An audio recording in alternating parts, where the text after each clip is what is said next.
Statesville town, got your truck bed empty, but fill it up now. Rock, smokes, and soul for your dream spot. Call them up, they deliver on the dot. Good morning, okay. 7:48. Happy Tuesday to you. Drum Landscape Supply, your local one-stop landscape shop located in Statesville. Jason and his team, though, delivered to all of Lake Norman. Gotta be arguably some of the prettiest times of the year. Oh, is that how you could describe right now as far as early November? How's it feel out there, Jason? It's a little cool this morning, but I'm loving these temperatures. And yeah, just driving down the road, you get to take in all the fall colors, and it's one of my favorite times of the year. You mentioned the little chill factor that's creeping in right now. How we looking in the season and as far as time frames? As far as mine goes, I'm starting to put the layers on now. Are the plants feeling the same way? Yeah. It's time for them to start shutting down, and that's what you see with the fall colors of the leaves. So once the chlorophyll stops producing, that's whenever you see the different colors, and it just has to do with the chemicals within the leaves as to what the colors they change. So yeah, they're shutting down for the winter up top, but that doesn't mean that they're not going to have good root growth for another month or more. So that's why they say the fall is the best time of the year for planting. And so we're just at the beginning of November. Plants, including fescue grass, will grow roots until that soil temperature gets down into the mid 30s. So that's probably another 2 months away for us, unless we have a really cold streak.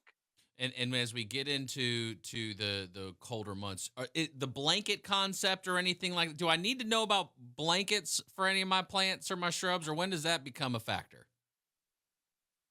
That's more for the spring, whenever you have new growth coming out and you don't want it to get frosted. And that's a good question, because I've been asked that a few times this fall. So if you have plants that you recently put in the ground, as long as they're cold hardy, tree or shrub, then you don't have to worry about covering them. So even if they have some foliage on them and they get frosted, that's the natural occurrence of things. So there's no reason to waste your time on that.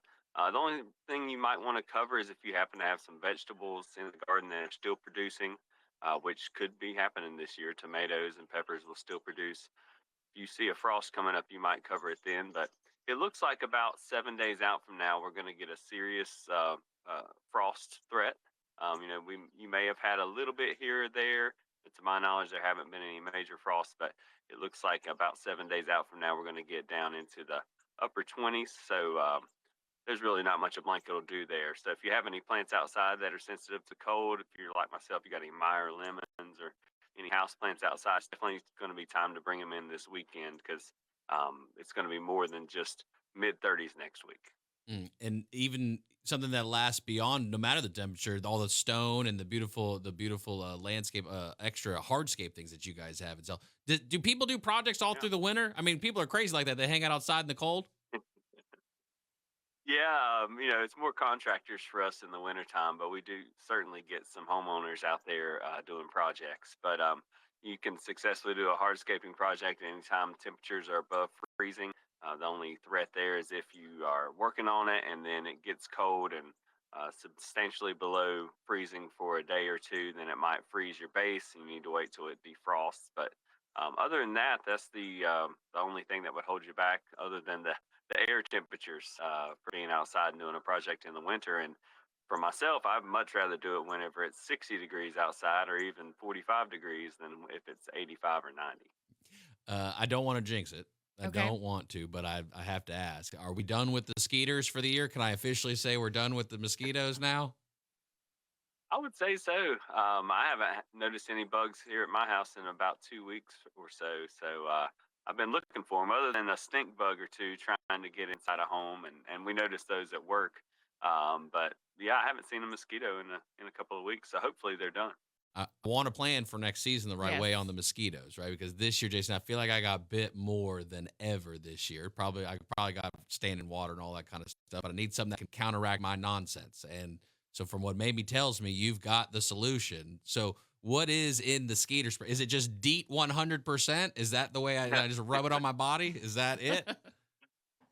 No, so the best way to prevent mosquitoes, you actually said the first thing, is to make sure you don't have any standing water anywhere, and that could be a planter pot that has a saucer on it that just holds water. That could be, a bucket you might have outside and aren't thinking about. So eliminating those standing sources of water, drainage, that's the number one thing. But to get ahead of it next spring, in about March or April, you would want to put out a granular bifenthrin, which is the chemical name for what's in that skeeter spray.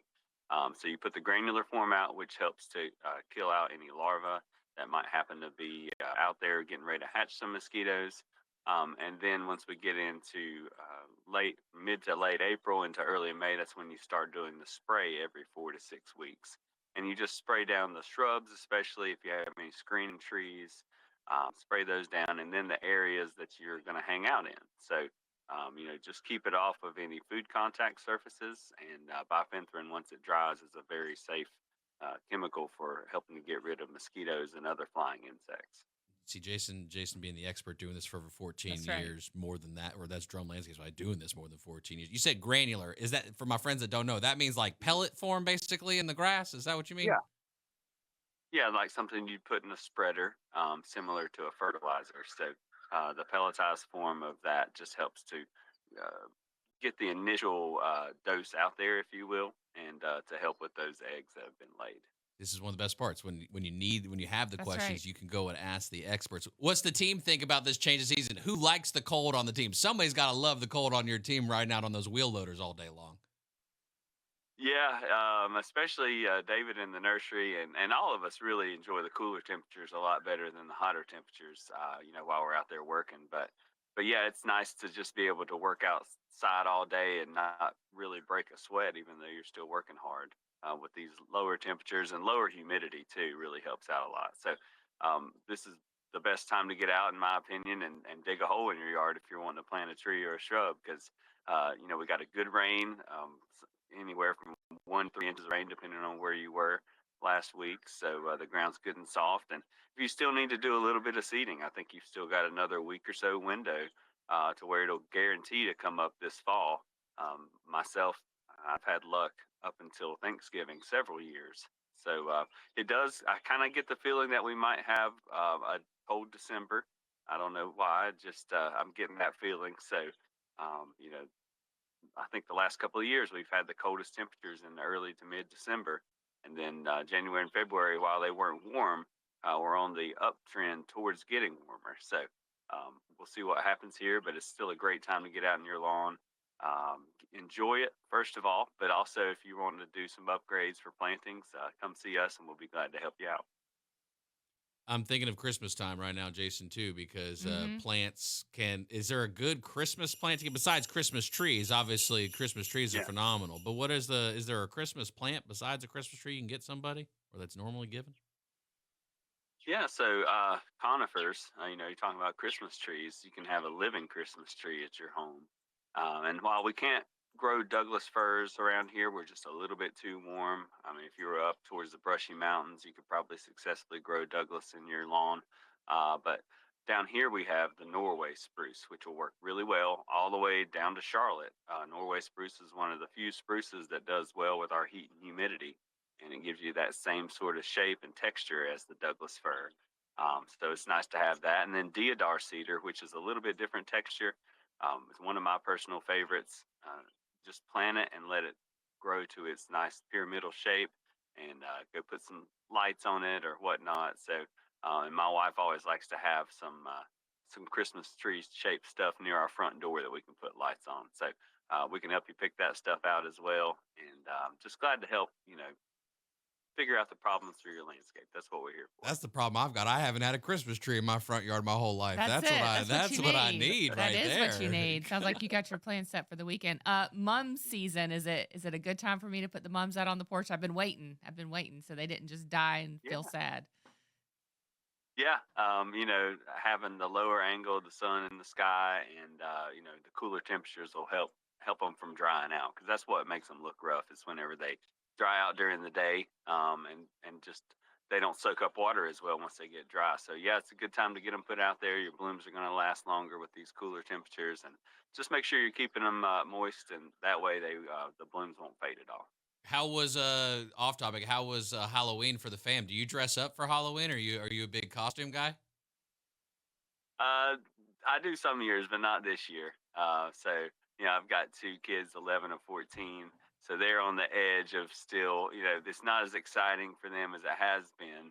Luckily, I don't think there were any tricks. I think it was all treats there. But a friend of mine and I drove our kids around the neighborhood on a trailer, and they jumped out and got way too much candy. But it was a good weekend here, and still football season for us. We've got a Pee Wee football second round coming up this weekend, so we got a couple more weeks of that. Okay, still out there working. That's okay. They're doing it too at Drum Landscape Supply, your local one-stop landscape shop, drumlandscapesupply.com. Jason, we so appreciate you as we get closer and closer to this cold season. You did tell me I could put fertilizer out one more time, right? I do want to clarify that before I leave. You did say I could do that, right? Definitely, yes. If you've seeded 6 weeks or more ago, you should put down the winter application of fertilizer, and we'll have more of that. We're pretty low on it right now, but we'll be restocked on Wednesday, and that is a high nitrogen fertilizer, so that will feed the crown of the plant, of the grass plant. It'll hold that nitrogen through the winter, keeping the grass nice and dark green, and then when spring comes, it'll be ready to go. So yes, getting that winter or late fall application of high nitrogen fertilizer is essential to have in your best fescue lawn. Jason Drum Landscape Supply, drumlandscapesupply.com, your local one-stop landscape shop. Jason, we appreciate you. Looking forward to chatting with you on Friday, sir. All right, sounds good. Have a good one. All right, you too. You drive on down to Drum, Statesville town. Got your truck bed empty, but fill it up now. Rock, smokes, and soul for your dream spot. Call them up, they deliver on the dot. From Mooresville to Taylorsville, they got to back, turn yards into wonderlands, that's the fact. Expert hands and friendly smile.